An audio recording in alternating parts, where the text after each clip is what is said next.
Today, we will be looking into a slightly different aspect into the electrochemical machining. That is another very important non-conventional machining process or fabrication process, very widely used again in the microsystems fabrication. And as the name suggests, electrochemical has a component of electricity and is also related to the chemical aspect, which means essentially it is an ion transport. So, as any other electrochemical process would be, this machining also involves the transport, the material removal getting removed by means of displacement through ions into an electrolyte solution. You need conducting surfaces for such machining operations. And then the idea is that instead of depositing on the tool side, if supposing the ions that emanate out of the workpiece material, they can be somehow precipitated into a state which is undissolvable. So, they can be like debris, and by circulating the electrolyte you can carry away those materials away from the main work zone, and that way you can do bulk micro machining by using electrochemical operations. So, let us look this process from a fundamental standpoint, as we always normally do. So, it is one of the again electrochemical machining is one of the most sort of wanted unconventional processes that are existing. The process is a reverse of electroplating, some minor modifications, and again it is based on the principle of electrolysis that can be seen from the way that the process is described. So, as you already know that in a metal, in a piece of metal, electricity is typically conducted by free electrons, okay. But in a solution, the electricity actually gets converted or the electricity gets carried by ions, okay. So, in metal on one side, the electrons are kind of bound within the clutches of the nucleus, formulating sometimes part of a large cloud, electron cloud, which moves around the various orbitals. But in solution, the major current comes out of the ions and the mobility of those ions in the solution. So, that is the major charge carrier, positive ions and negative ions, cations and anions in a solution. So, the flow of a current in an electrolyte always is accompanied by movement of matter, okay, as opposed to what typically would happen in metallic conductors, where it is really the electron or the hole vacancy which is moving around, and that results in a current. And somehow this movement of current on an external circuit should be somehow balanced to the movement of charge carriers or ions in the solution for creating a continuous process or continuous state of operation. And so, electrochemical machining is to establish that kind of a continuous operation, where charge carriers on the solutions are kind of neutralized by the electrons and holes carried from the in the external circuit of such a process. So, as you can see here back in the slide, in the ECM process, the workpiece is connected to the positive electrode. So, it is made the anode, and the tool to the negative terminal for the metal removal. Okay, so, that is conventionally followed in some of these processes. So, tool is the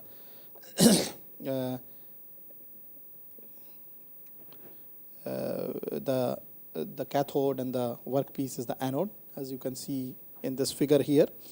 And one good point that I would like to mention here is that it is a die sinking process, meaning thereby that whatever is the profile of the tool, however complicated the profile of the tool may be, is kind of impinged or impregnated into the workpiece surface eventually, because of the improper distribution of the electric field to begin with. Okay. So, electric field, as you all are aware, is basically the gradient of potential, and the distances, as you can see, between this and this is quite large. Okay. So, the sides here of the tool are at a much higher distance, thereby meaning that the electric field here is lower. Okay.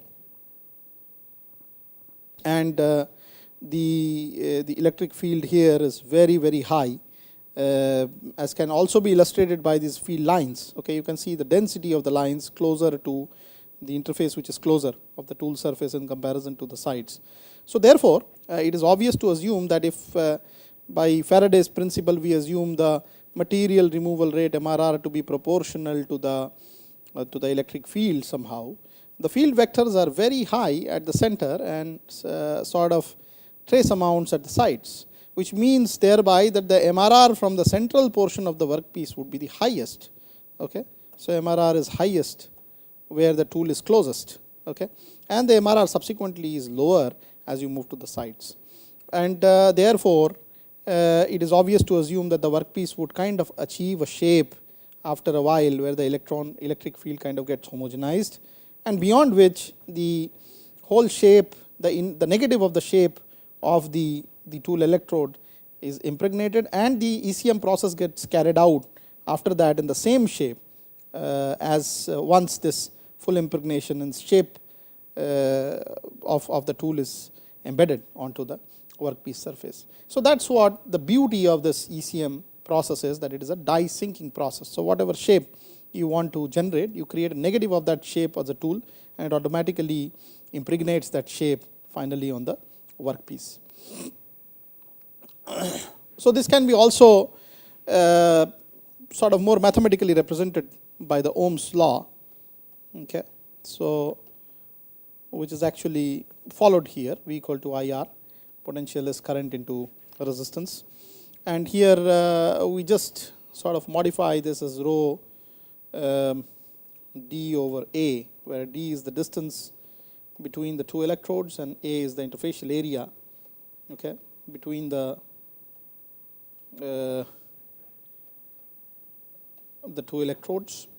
And so therefore we can easily find out that V by d, which is nothing but the electric field, the magnitude of the electric field, okay, is actually equal to rho times of the current density. So this actually is the magnitude of the current density. Okay, and so therefore electric field is proportional to the current density, meaning thereby that if current density is more, the electric field would be higher, and vice versa. So the current density definitely is more here in comparison to here, okay, because you have more amount of current traveling for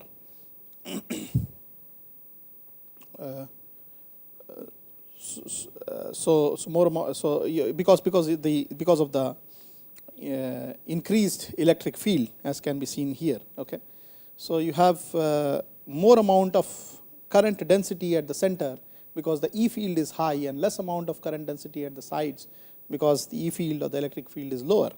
Okay, and MRR, of course, as I told you before, is proportional to the current density. So therefore, if E field is high, meaning thereby the current density is high, the MRR also is high, and vice versa. So that's how electrochemical machining is really performed, and that's how, you know, the die sinking nature of the ECM process comes. So there are certain basic fundamentals about this ECM electrochemical machining process. One of them is that the tool is provided with a constant feed motion, and as I already mentioned before, that the whole idea is to somehow be able to precipitate whatever comes out of the workpiece, the anode, and that precipitate can be circulated outside the work zone by means of the electrolyte, which is a flowing or a moving electrolyte, and that way the debris removal would mean that machining would happen. So the electrolyte has to be therefore circulated, so it is pumped at a high pressure through the tool and the small gap between the tool and the workpiece, and the electrolyte so chosen is such that the anode is dissolved, but there is no deposition on the cathode, meaning thereby that whatever properties the electrolyte has would let the anode iron out, but also precipitate the ions released. So a fundamental choice in any ECM system is to first be able to identify what electrolyte would do that with what pair, with what paired electrode, okay, which would be the tool in turn. So, the order of current and voltage that are normally found in such processes are a few thousand amps, okay, current, and about 8 to 20 volts voltage, and the gap of the ECM, where the ECM is conducted between the tool and the workpiece, is typically about 100 to 200 microns, 0.1 to 0.2 millimeters.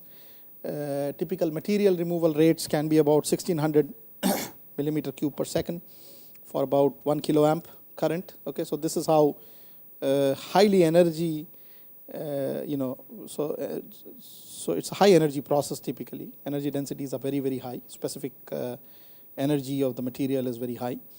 And just some other factors figures, approximately 3 kilowatt hour of power are needed to remove about 16,000 millimeter cube of metal. And this is about 30 times the energy required in any conventional process. So in general, what we are seeing when we did this mechanical processes, or even now in electrochemical processes, is that these non-conventional advanced machining processes are very highly energy intensive. So the question is, why do you use them? So the first reason, although the processes are low yield, is that you can more accurately do surface finishing, and also if you can somehow constrain the operations to a very small zone, you can do micro machining very wonderfully. Particularly, let's say for example, the modality involved in the ECM process would make it amenable to crevices or corners, which may not be otherwise get machined or be able to get machined by a conventional process as such, which involves a metal to metal cutting. Okay. So if supposing the shape complexity of the final product that you want to make is huge, okay, some of these non-conventional processes are really better choices over the conventional processes, even though the fact that the yield is low, even though the fact that the energy density which is needed for removing a certain volume of metal may be very high, energy required may be very high, and energy density may be higher. So still people do use because of shape complexities, because of surface finishes. Particularly in microsystems design, sometimes very complex shapes need to be fabricated, and there is no other choice left apart from some of these non-conventional ways and means of fabricating. So that's the reason why non-conventional processes go hand in hand with manufacture of microsystems or micro machined systems, so on and so forth. So let's look at some of the other aspects of ECM. As we have already illustrated here, the electrolyte has to be flowed somehow between the tool and the workpiece, and the best way to do that is to sort of coaxially move the electrolyte. As you can see here, this electrolyte is being moved through this coaxial tube, which is actually present at the center of the tool, and there also needs to be provided some insulation at the sides of the tool to ensure that the machining is not done sideways. Okay, the machining is only done in this vertical manner. And then of course this tool should have constant feed motion, so there has to be a precise control on the feed motion of the tool.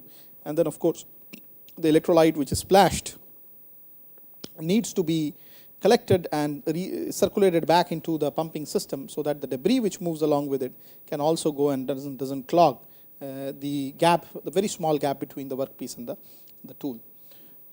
So with the ECM, the advantages are that the rate of metal removal is independent of the workpiece hardness. Okay, so the workpiece may be of any hardness value. There is no scribing as such which is involved, or there is no ploughing action which is involved. So it is not mechanical, and therefore the dissolution is really a property which is electrically dependent, and you need not have a higher force typically to remove the material, which may happen in a conventional process. So hardness doesn't matter here. Any kind of hardnesses can be machined amenably, because the basic principle is dissolution because of ions coming out of the surface. So it becomes advantageous when either the work material possesses very low machinability, or the shape machine to be machined is complex. So this I have emphasized greatly in the last slide. And unlike most other conventional and unconventional processes, here there is practically no tool wear. Okay, although that's not true really, because sometimes great pressures get generated into this small gap here, which may be a reason for tool deformation, even if not wear.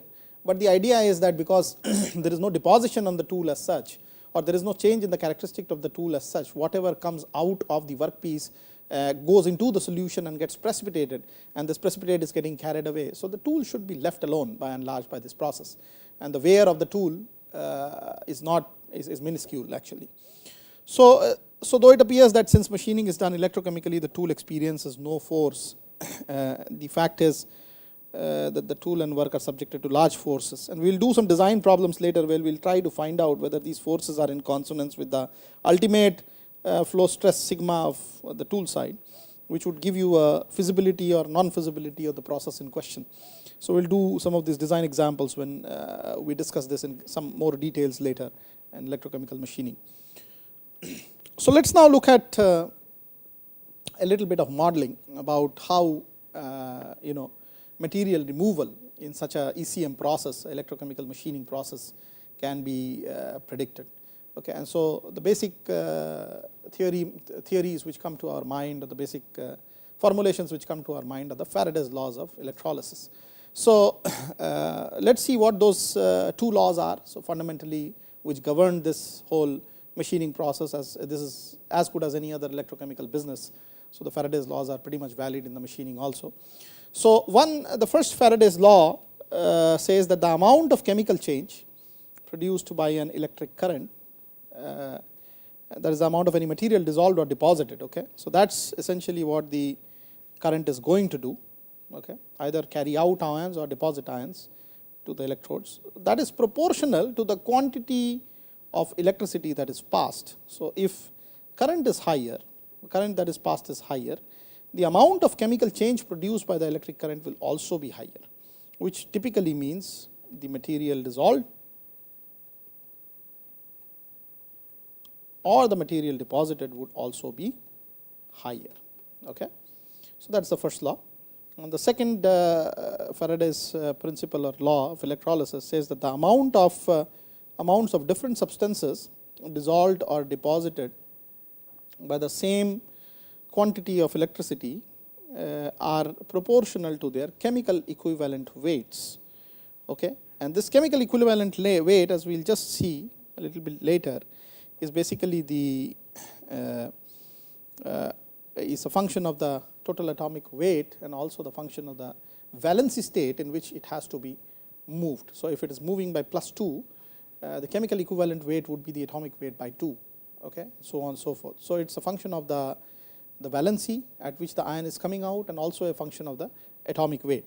So, the amount of different substances dissolved or deposited by the same quantity of electricity are proportional to their chemical equivalent weights. So, in quantitative form, the Faraday's two laws can be stated here, that the mass, the weight in grams of a material dissolved or deposited, okay, is proportional to the current in amperes. Okay. So, I is from here, the time for which this current flows, time in seconds, and this gram equivalent epsilon of weight of the material, which is actually equal to the atomic weight per unit the valency of the material. So, atomic weight can be obtained from the periodic table, and this valency states can be multifarious. There can be +2, +3, +1 states, or maybe -1, -2 states. And so, basically one has to be aware of at what stage this is electrochemical dissolution is happening. Is it a divalent dissociation? Is it a trivalent? Or those kind of things have to be taken care of while doing electrochemical machining. So, let us actually look at a slightly different aspect of this theory, and what I would like to now go ahead and work out is how ions or how solutions would behave at the interface of or interfacial boundary of a solid and a solution. Okay. So, whenever there is a solid which is immersed in a solution, there is almost always the formulation of a certain layer of charges, which is also known as the dual layer of charges. So, automatically by tendency, by their natural tendencies, the metal which you are immersing in a solution would try to bleed out ions, and it would retain electrons, and there would be an ion electron pair which is thus generated with the ion floating in the solution and the electron on the electrode. And then there is going to be a very thin layer of a dielectric, high dielectric like water, which is separating both these ions and electrons and not allowing them to intermingle again once they have been liberated. So, each ion thus formulated has a bunch of water molecules around it, okay, and it does not let the ion go back and take the electron from the metal surface. So, it is very important to somehow see the characteristics of such ions, maybe positive and negative, in a solution and how they are transported. And such a transport theory was for the first time proposed by which came as Debye-Huckel theory of ion transport. And so, basically we want to look into that aspect before starting with electrochemical machining, because a corollary of that, which is the zeta potential of any surface, is very important for the process of electrochemical machining.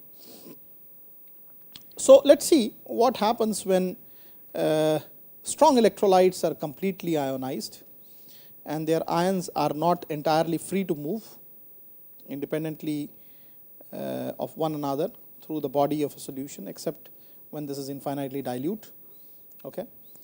So, the following situations may happen. So, let us say there are positive ions in this,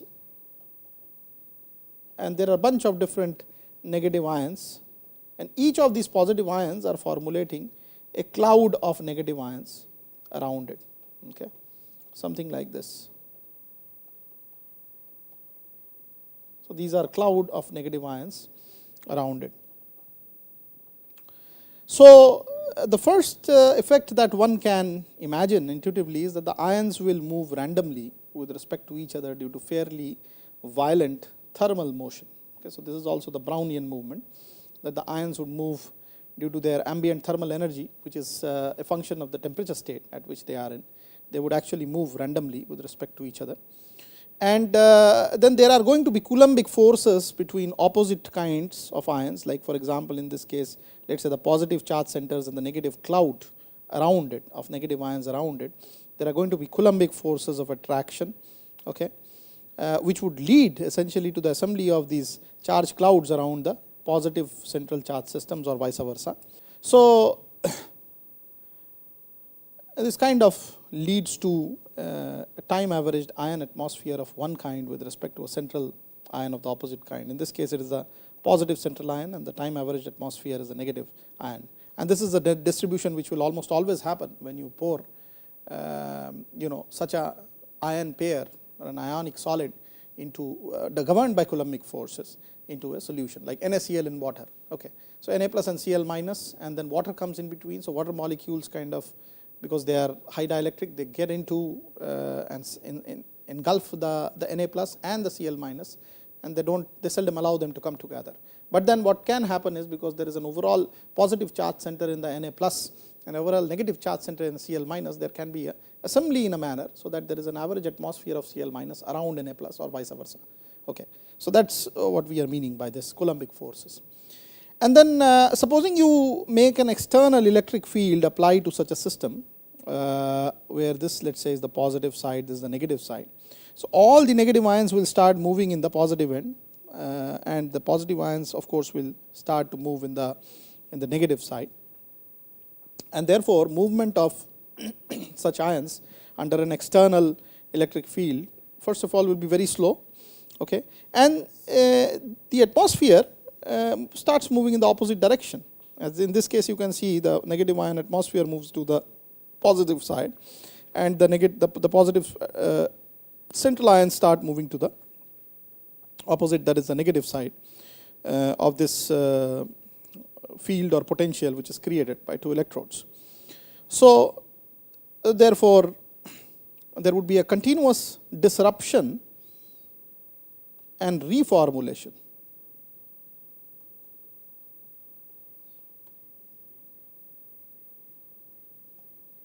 in the ion atmospheres with respect to the central ions. So, for example, when they start moving, these negative ions are going to get reformulated into cloud of this second positive ion, right. From first positive ion it moves to the second positive ion, so on and so forth. So, therefore, there is an assemblage of charges which kind of disrupted from the ionic environment of ion 1 into the ionic environment of ion 2 and vice versa. And so that happens all way throughout the solution. So therefore, there may be many effects like electrophoretic effect, which is essentially the movement of the charges across a medium over a potential externally applied to the system. Okay. And there can be also viscous drag of the atmosphere, because mind you, these all moieties, charged moieties are present in solution. Okay. So therefore, if the positive center is moving ahead and the negative center is trying to move in the opposite direction, it is obvious that there would be viscous effects, or there would be shear between the layers of the solution which is containing these ions in turn. So there would be a viscous drag which is associated with the forward motion of the ion through this whole so-called atmosphere. So all these parameters need to be included in a model where we can really estimate what would happen to the layer of moiety which is formulated across a metal electrode.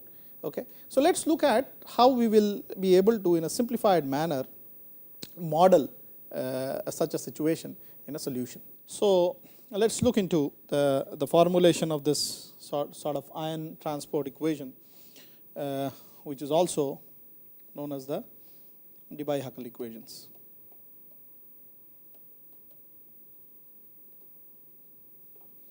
Okay. So let us suppose there is a positive charge and a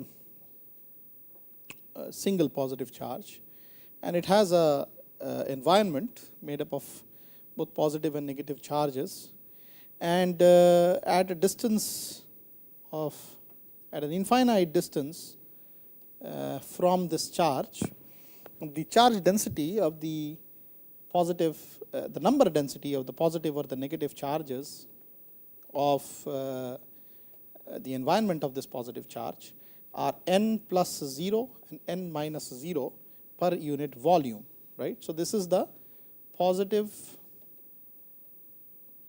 or negative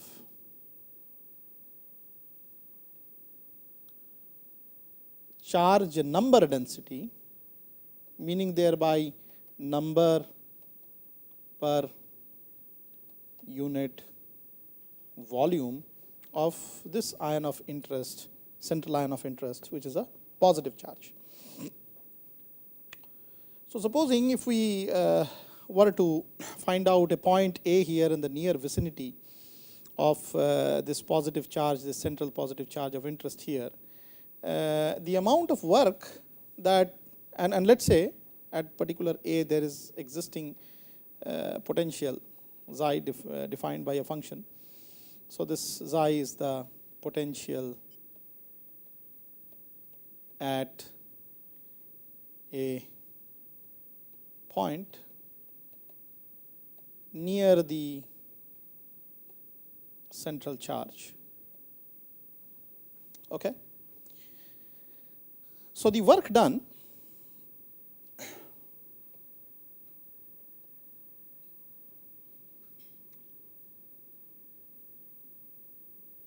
for a positive by the system, okay, for let us say moving a positive charge is actually given by the charge itself. Let us say the charge has a valency Z plus, so Z plus times of electronic charge epsilon. This epsilon, as you all know, is 1.6 10 to the power of minus 19 coulomb electronic charge, right. So the total charge on the ion times of the potential. Similarly, the work done for moving a negative charge from distance infinity where xi is 0 actually all the way to this point A. Okay. So for moving a positive charge from infinity to A, negative charge moving a negative charge from infinity to A would then be given by minus Z minus epsilon xi. Xi is the potential at A. Z minus is the valency on the negative ion. Okay. and E of course as you know is the electronic charge. So that is the amount of work which is done in case of a positive charge or a negative charge to come from infinity to the point A close to the central ion of interest. Now if we look at, so therefore there would be a possibility of a charge distribution at the point A which can now be given as n plus and n minus, okay. And these mind you are numbers per unit volume, number of positive charges per unit volume, number of negative charges per unit volume. So we are concluding here that the ion which is the central ion of interest is assembling its own charge atmosphere around it, and at a point A the numbers are n plus and n minus of positive and negative charges per unit volume, assuming that at point in space which is infinite distance from the central ion, the distribution of the positive and negative ions are n plus 0 and n minus 0 in terms of numbers of charges per unit volume, okay. So and we already know what is the work done for moving one charge of a certain value of a certain charge from infinity to A. So there is a correlation which exists, and I am not going into the details of that correlation between the numbers which are at the point A to the numbers which are far away or at infinite distance from the point A. So that correlation actually emanates out of the Boltzmann distribution. So from Boltzmann distribution,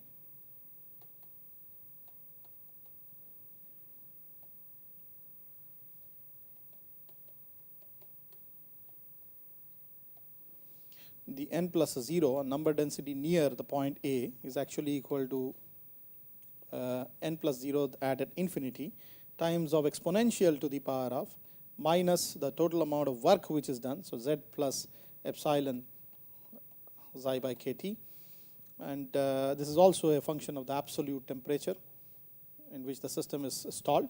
And similarly the n minus at the point A, mind you these are number densities at point A, these are number densities at infinity, point infinity. So n minus 0 e to the power of z minus epsilon phi psi by kt.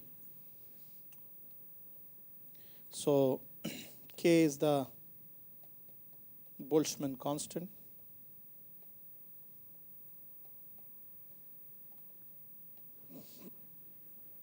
and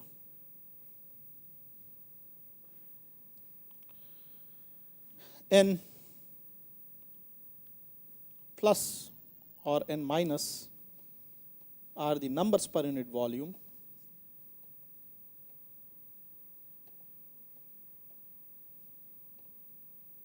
near or at A, n plus 0, n minus 0 numbers per unit volume at infinity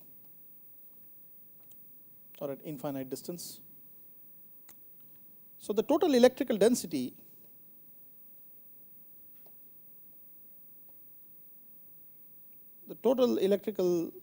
charge density near A or at A can be given as the numbers per unit volume at A times of the amount of charges.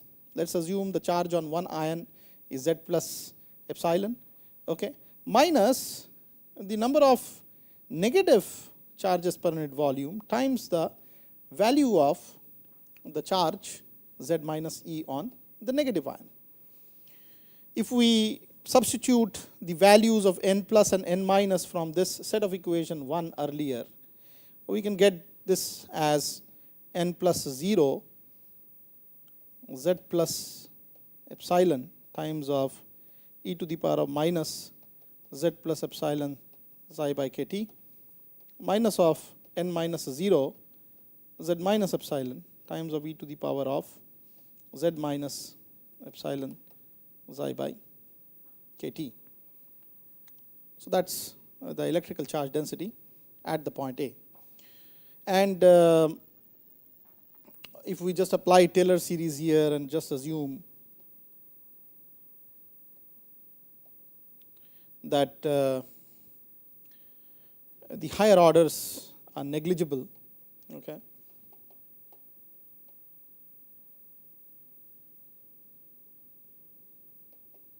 x square by factorial 2 plus so on and so forth, and we assume that the higher orders, because of the low value of x, are negligible.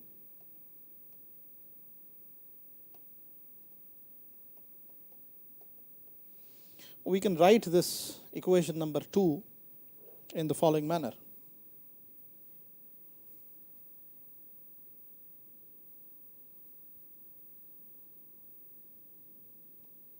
So you have rho at A, the overall charge density at A,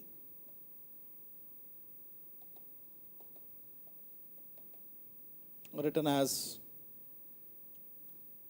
n plus 0 z plus epsilon times of 1 minus z plus epsilon xi by kt, okay, or minus of n minus 0 z minus epsilon 1 minus z minus epsilon xi by kt, okay. And therefore this can further be written down as n plus 0 z plus epsilon minus n minus 0 z minus epsilon minus of n plus 0 z plus epsilon square xi by kt minus of n minus 0 z minus epsilon square xi by kt. So this of course is 0, because at infinite distance we can assume the principle of electroneutrality to exist.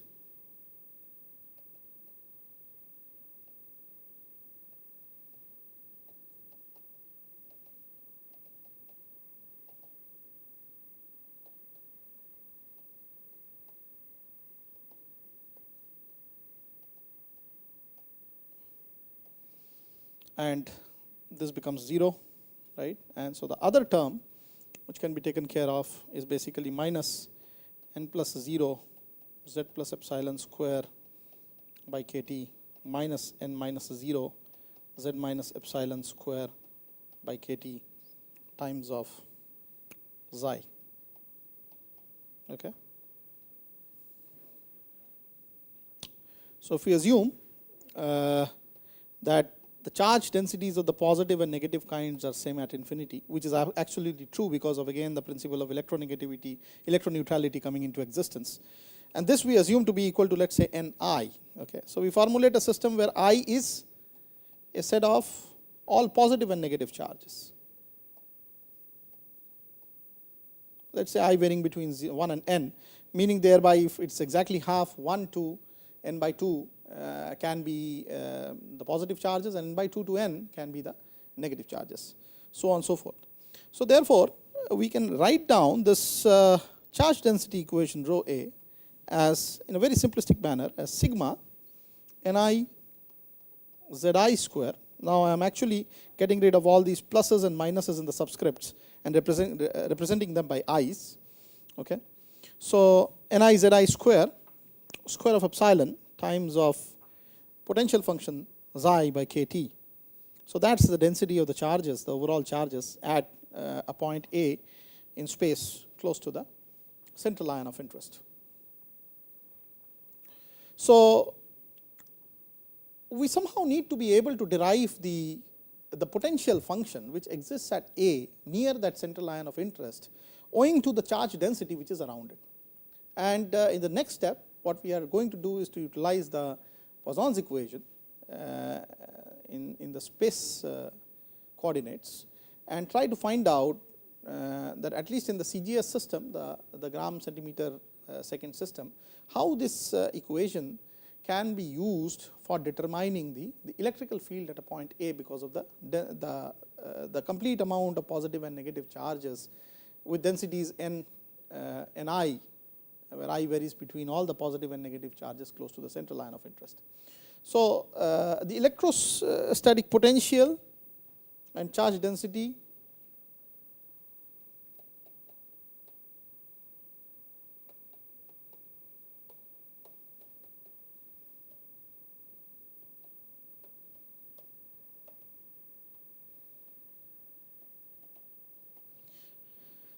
are related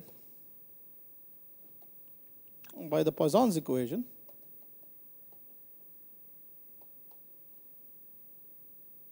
as del 2 xi by del x2 plus del 2 xi by del y2 plus del 2 xi by del z2. This is the spatial all second derivatives, space derivatives, and that's actually equal to minus 4 pi charge density, which is actually the charge density at A, okay, rho at A, by the dielectric constant.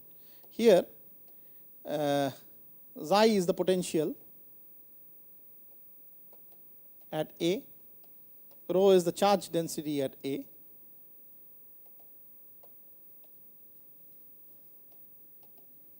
and d is the dielectric constant of the medium. Okay.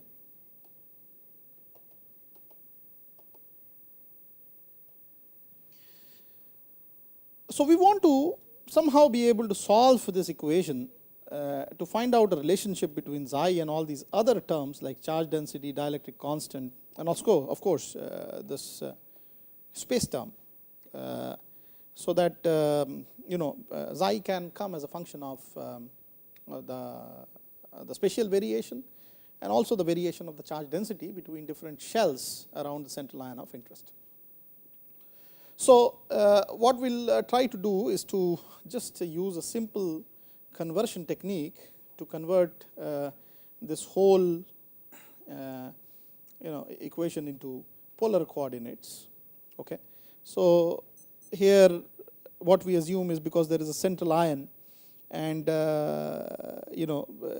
potential function really varies as a function of distance r from the central ion, and so somehow we have to convert this whole equation into polar coordinates or spherical coordinates, okay, and then assume only variation along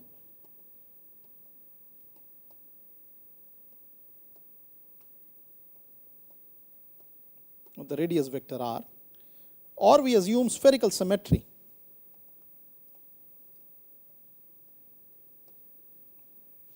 So, I am not going to go into the derivation of it, but the approach can be represented here. Let us say you have a Cartesian coordinate system, okay, x, y, z, and you have a radius vector here r. So, you have the first projection of the radius vector as on the xy plane. So, this can be projected by, let us say, an angle gamma.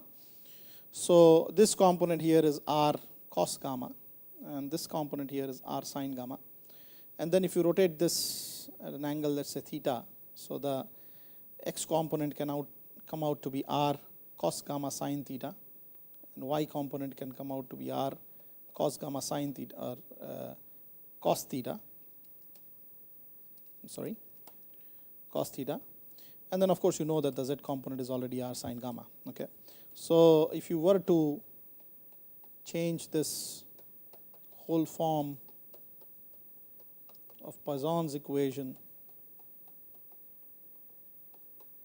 into polar coordinates, you will have to just represent xi by differentiating with respect to r, gamma, and theta, okay, using the chain rule, and then assume spherical symmetry.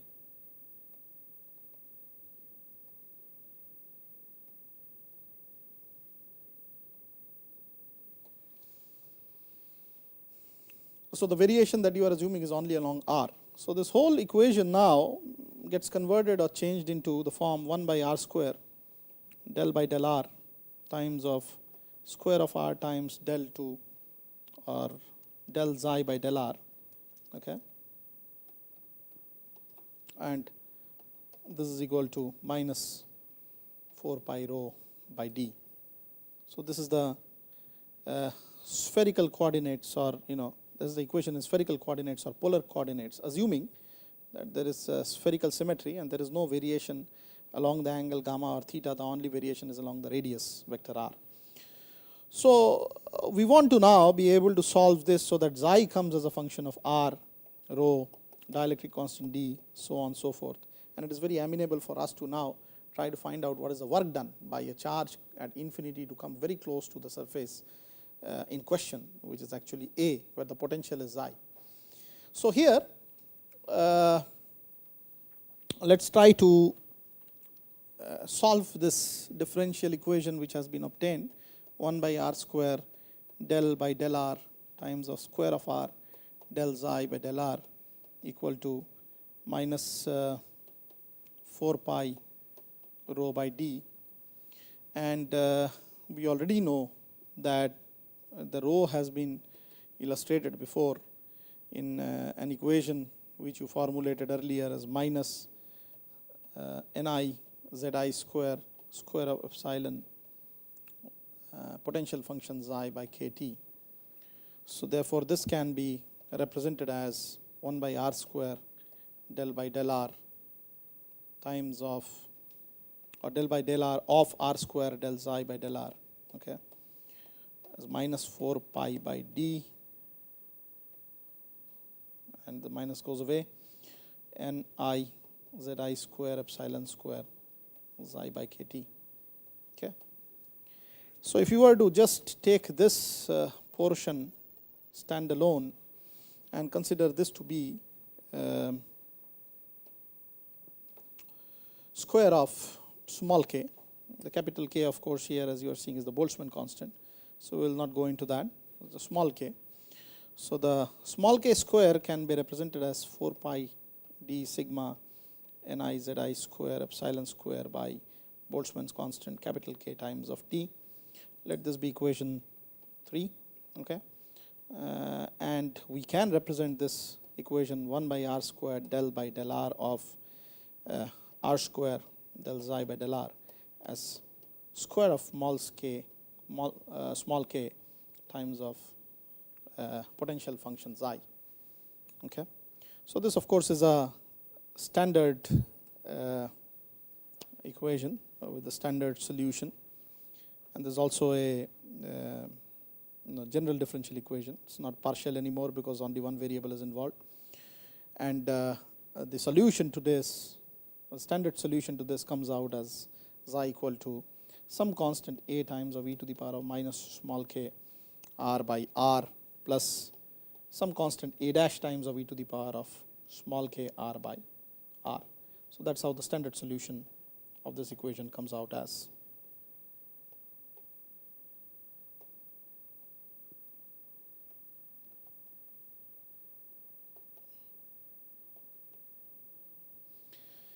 So we will take the solution and try to investigate what these values of a and a dash r, a prime r, based on the boundary conditions that are imposed to us through this problem.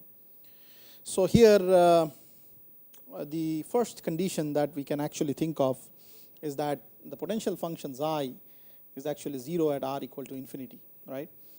And therefore, so xi infinity is 0. So if we consider xi to be equal to a e to the power of minus kr by r plus a dash e to the power of plus kr by r, okay, meaning thereby that if supposing this whole xi equal to 0 be true at r equal to infinity, a dash automatically becomes a 0. Otherwise this term will be undefined by undefined. Of course here, because it is e to the power minus kr as r increases to infinity, this term goes very small, and so therefore overall the equation can be 0.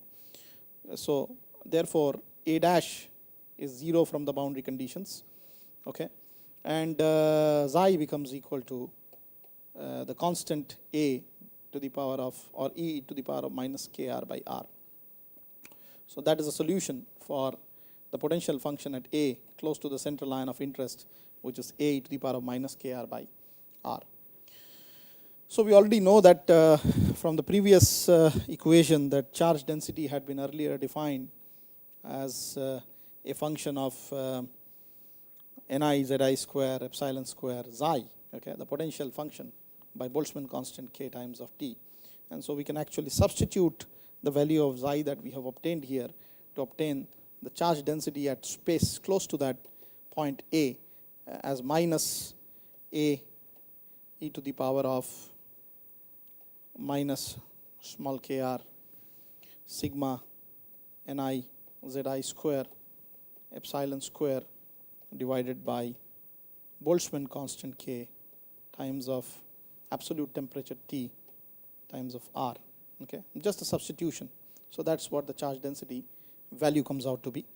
Or in other words, if we were to involve small k into picture, you know that small k was defined by equation 3 here.